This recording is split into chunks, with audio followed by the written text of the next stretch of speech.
Olá, muito boa tarde. Está próximo o Natal, um dia de festa, de encontro com a família, com os amigos e, sobretudo, de celebração do maior acontecimento da humanidade, o nascimento do Messias. Uma promessa longínqua feita ao povo de Israel que está próxima de se concretizar. É essa a mensagem dos textos da Bíblia que fazem parte das liturgias destas semanas. Nos próximos minutos vamos analisar os textos da Bíblia que são lidos nas missas do próximo domingo, no diálogo com a irmã Luísa Almendra, professora de Sagrada Escritura na Faculdade de Teologia da Universidade Católica Portuguesa, e o cônego António Rego, jornalista. Muito obrigado por estarem neste programa. Muito boa tarde. Boa tarde. Estamos, de facto, a poucos dias do Natal. Os textos que se escutam nas missas deste domingo traduzem essa proximidade, Padre Rego? Está quase mesmo a chegar. Eu gostaria de recordar que ainda estamos no Advento. Ainda estamos a vestir de roxo. O Advento tem um tom penitencial, não é um tom festivo. Há ali uma brecha de alegria no terceiro domingo, mas depois volta a ter este tom penitencial. O Advento é muito semelhante à Quaresma, a aguardar a Páscoa da Ressurreição. Nós habituámos-nos a antecipar a festa. Isso tem alguns aspectos positivos, mas, a meu ver, conviria que não absorvessem o essencial da celebração. Ou seja, o Pai Natal, a árvore de Natal, são coisas admiráveis, mas acho que às vezes tem pouco a ver com o próprio Natal, porque o Natal é a figura de Jesus. Mas e podem ajudar a viver o Natal com a figura de Jesus. Podem criar ambiência para viver o Natal e até pode ser uma forma ecuménica de o Natal chegar por outros nomes e por outras formas a quem não tem, digamos, ou fé ou não tem prática religiosa. Mas é preciso nunca esquecer que por trás dessas luzes há o rosto luminoso da figura de Jesus, que é esse que nós celebramos. Neste domingo concreto, o que está em causa é a missão de Jesus. Portanto, o seu projeto de salvação e de libertação, que nós iremos ver no Evangelho, nesse entrenecedor Evangelho que iremos ouvir uma parte que encontra 4 pessoas, não são 2, são 4. Eu não digo agora quem são, depois vão ouvir. Já vamos ver. Mas que são determinantes para a história da humanidade no projeto que Jesus traz. Uhum. Definir a missão de Jesus é o objetivo destes textos, irmã Luísa Almendra? Bem, enfim, depende da maneira como se entende essa expressão.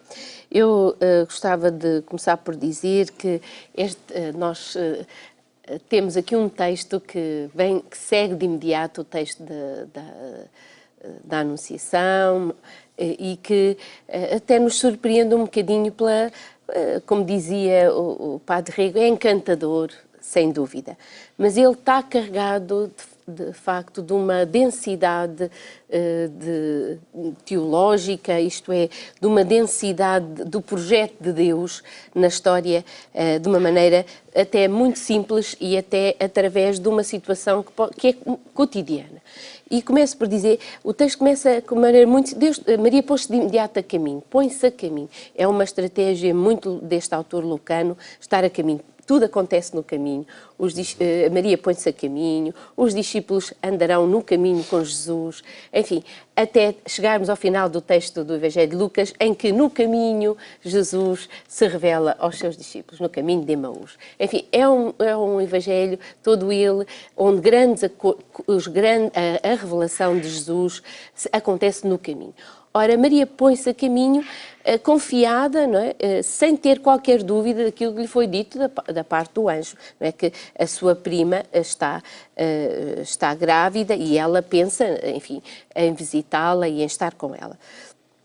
Portanto, este começo assim muito do cotidiano, e até diz que se dirigiu apressadamente, portanto há uma pressa, agora ligado também está quase, neste Exato, estar quase. Mas é muito bonita que ela dirige-se então a esta cidade de Judá e a casa de Zacarias e saúda a sua prima Isabel. Talvez, irmã Luísa, antes de continuar na sua análise, nós vamos ouvir o texto para enquadrar depois estes vários elementos que estão a explicar toda essa narrativa. Vamos ouvir então este texto do Evangelho que é lido nas missas deste domingo. Naqueles dias, Maria pôs-se a caminho e dirigiu-se apressadamente para a montanha em direção a uma cidade de Judá. Entrou em casa de Zacarias e saudou Isabel. Quando Isabel ouviu a saudação de Maria, o menino exultou-lhe no seio. Isabel ficou cheia do Espírito Santo e exclamou em alta voz: Bendita és tu entre as mulheres, e bendito é o fruto do teu ventre. Donde me é dado que venha ter comigo a mãe do meu Senhor? Na verdade, logo que chegou aos meus ouvidos a voz da tua saudação, o menino exultou de alegria no meu seio. Bem-aventurada aquela que acreditou no cumprimento de tudo quanto lhe foi dito. É de facto esse movimento que passa também aqui no próprio texto, não é? Exatamente. Mas é muito interessante que a saudação de Maria, né? Maria saúda Isabel e diz que Isabel ficou cheia do Espírito Santo. E nós perguntamos o que é que acontece aqui. De facto, temos que fazer a ligação com o texto da Anunciação, em que diz o Espírito te cobrirá com a sua sombra. Portanto, Maria é, neste trajeto bíblico, da narrativa bíblica, a primeira a receber o Pentecostes, o Espírito, não é? E ela vai, neste encontro com a Isabel, ela comunica o Espírito, ela já tem esta capacidade até de comunicar o Espírito. E é sob a ação do Espírito, não é, que Isabel então tem uma saudação muito bonita. O autor coloca na boca de Isabel esta saudação tão bonita: Bendita és tu entre as mulheres e bendito é o fruto do teu ventre. O autor está aqui, ele pega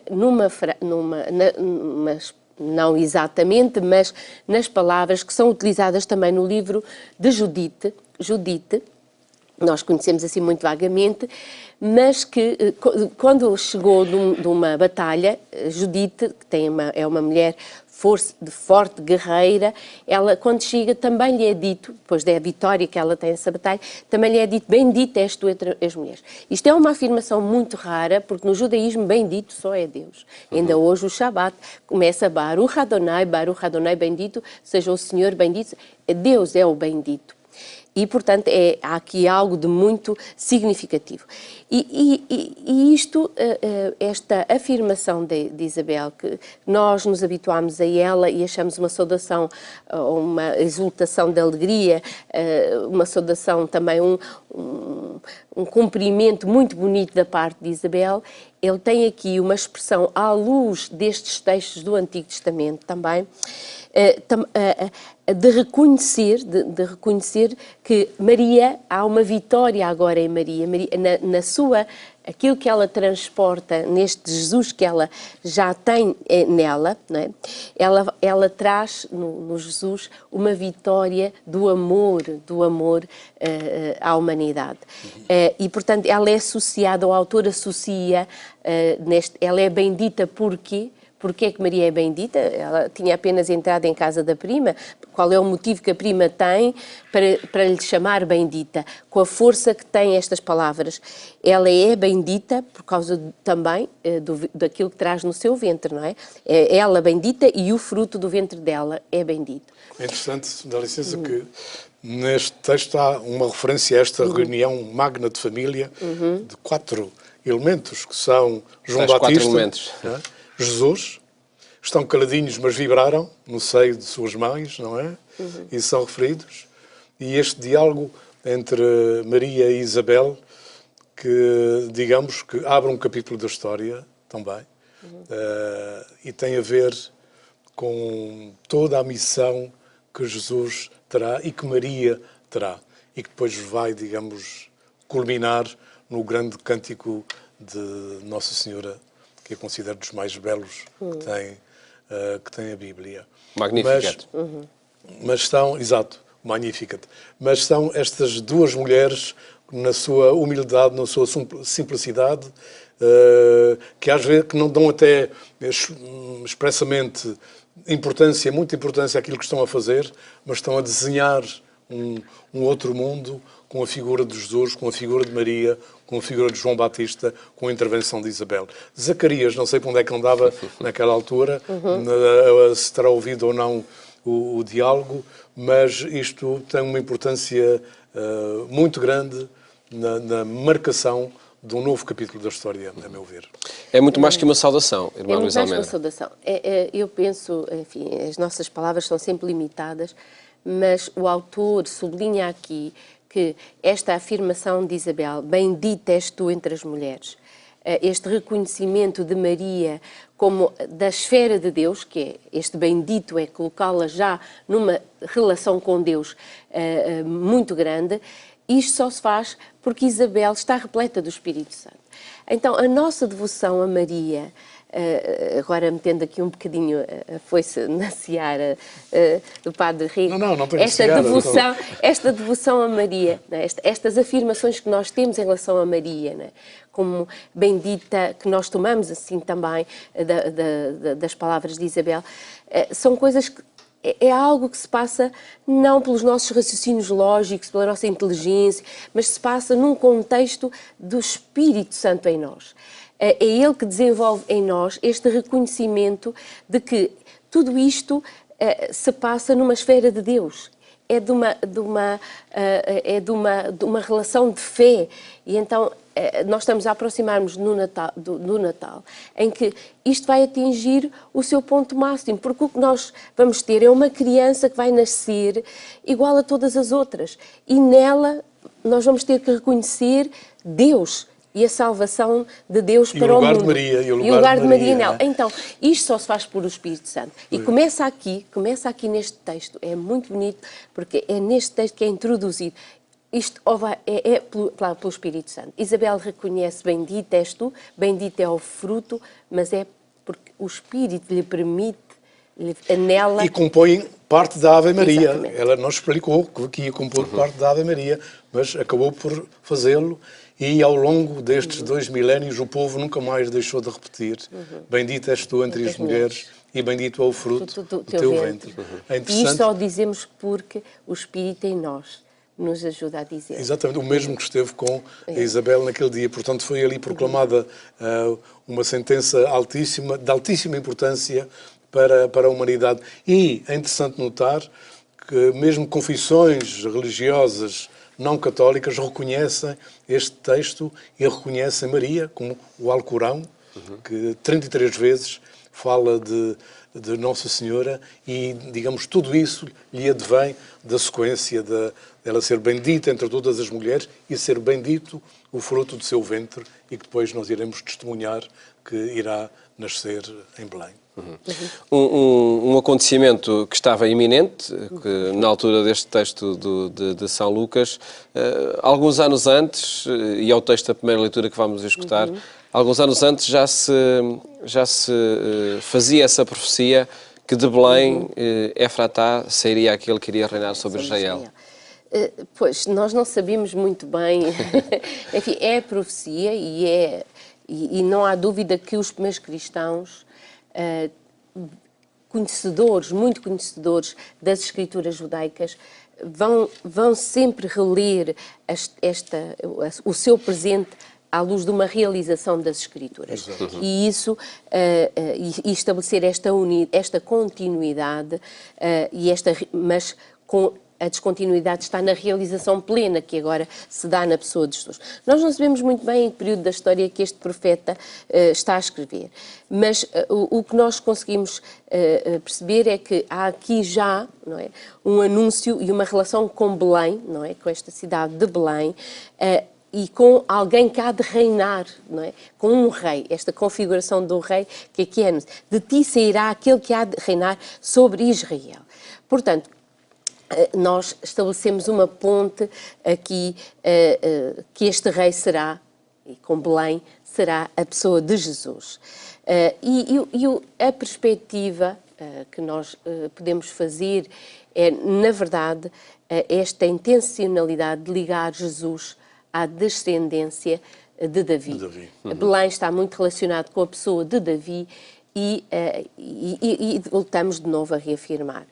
Jesus não nasce do nada e os primeiros cristãos não desenraizam Jesus do seu contexto cultural, histórico, judaico. Deus revelou-se, de facto, à história, através de um povo e agora, de uma maneira particular, na pessoa de Jesus Cristo, que é seu filho. E é esta relação com a dinastia davídica que aqui este texto vai evocar, este texto de Miqueias. Estou inteiramente de acordo com a irmã Luísa. Aqui de Miqueias achei interessante, isto é do século VIII, VII, achei muito interessante do local onde ele vivia, a experiência de violência que ele tinha, estava rodeado de fortalezas, foi testemunha de guerras, de violências, e é daí que ele parte para o gerador da paz que vai ser Jesus e que vai estar com os mais fracos e é da descendência de Davi. Eu acho que isto aqui é bastante importante e o seu nome é a paz. Penso que há aqui uma proclamação da missão essencial de Jesus, que é ser a paz, que será depois reacentuada naquele cântico ensurdecedor, penso eu, dos anjos na noite de Natal, mas onde se anuncia ele como o grande mensageiro da paz. Isto, portanto, vai juntando, e dizia muito bem, há uma colagem sempre entre o Antigo e o Novo Testamento.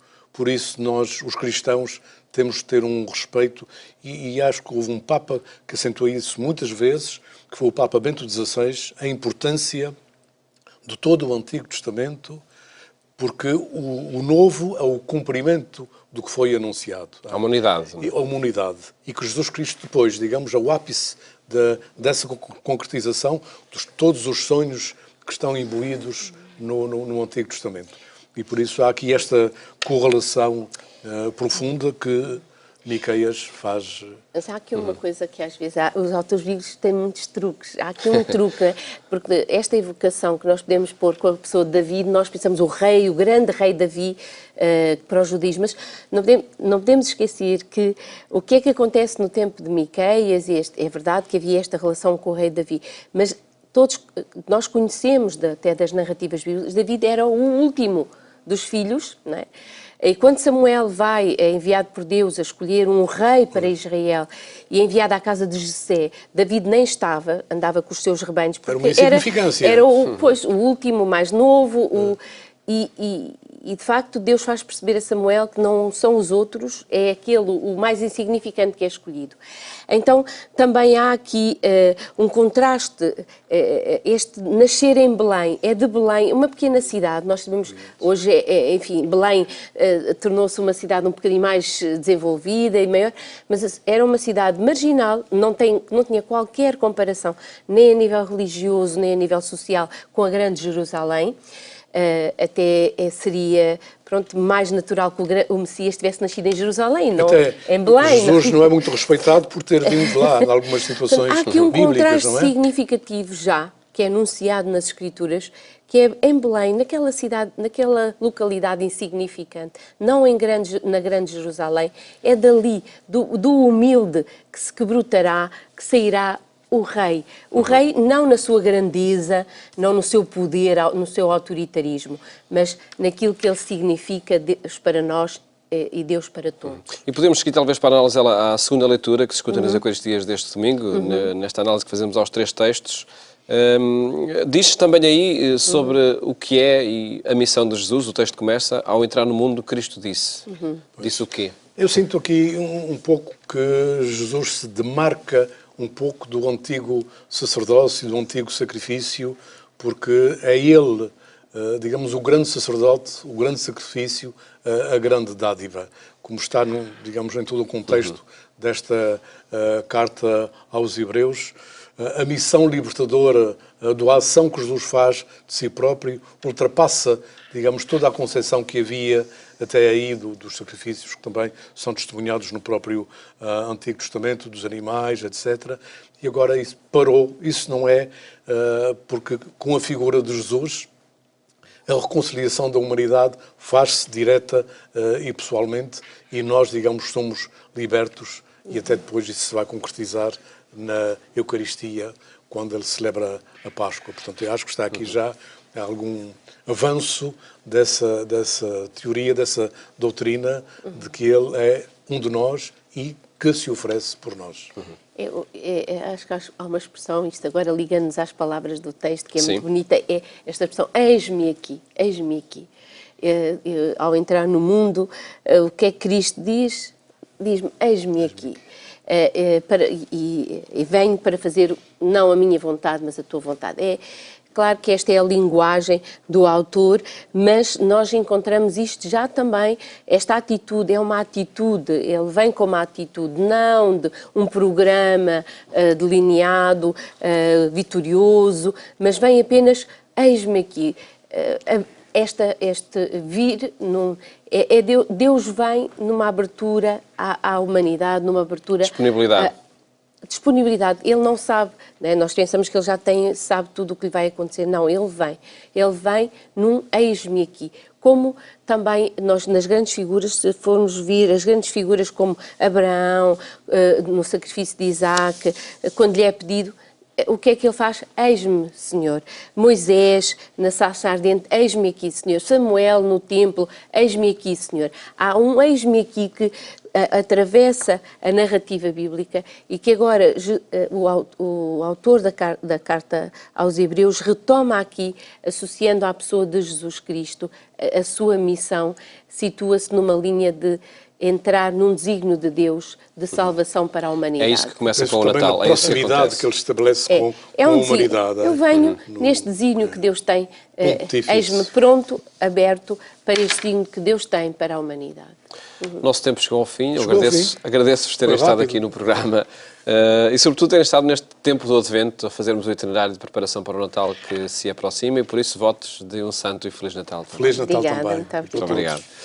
Mais logo, esta proximidade do Natal é também o tema do programa Eclésia na rádio, na Antena 1, quando forem 22h45. Votos de boa tarde, bom fim de semana, até à próxima segunda-feira, se Deus quiser.